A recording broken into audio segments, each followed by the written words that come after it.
North Korea says 7 missile launches, including 2 Sunday, were drills of its tactical nuclear operation units, training to wipe out U.S. and South Korean targets. Pyongyang is upset over recent U.S. South Korean live-fire exercises in the region. Meanwhile, explosions rocked multiple Ukrainian cities today, including the capital of Kyiv, where in just one strike, at least 8 people were killed and 24 were injured. The attack was Russian President Vladimir Putin's response to the Saturday explosion on the huge bridge connecting Russia to its annexed territory of Crimea. The attack believed to be the work of Ukraine. Ukrainian President Zelensky told his nation Russia is trying to wipe us off the face of the earth. This as there are growing fears Putin might use nuclear weapons in Ukraine. Joe Biden recently warned that the risk of nuclear Armageddon is the highest it's been since the Cuban Missile Crisis. Former Secretary of State Mike Pompeo called those comments reckless. Even more importantly, they demonstrate maybe one of the greatest foreign policy failures of the last decades, which was the failure to deter Vladimir Putin in the same way that the Trump administration did for 4 years. The White House defended Biden's statement.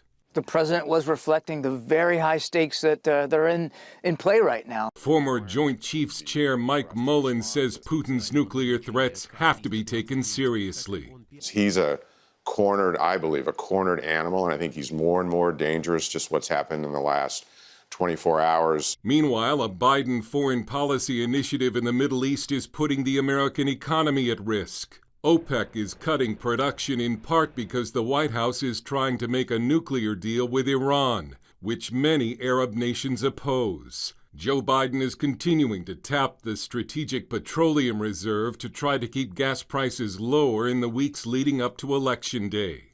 This is a failure of American policy. Joe Biden is directly responsible for the place that the world finds itself in energy. And frankly, his party, the progressive left, 25 years of thinking you were going to run the world on sunshine and windmills. America's new energy crisis even has Barack Obama's Treasury Secretary blaming the White House. Look, we made a mistake by canceling the Keystone Pipeline. We made a mistake by slowing down all kinds of permitting activity.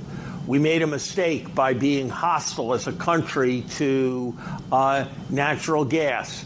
High gas prices are already hurting Democrats, and the last thing they need in the run-up to the midterms is another price increase. Dale Hurd, CBN News.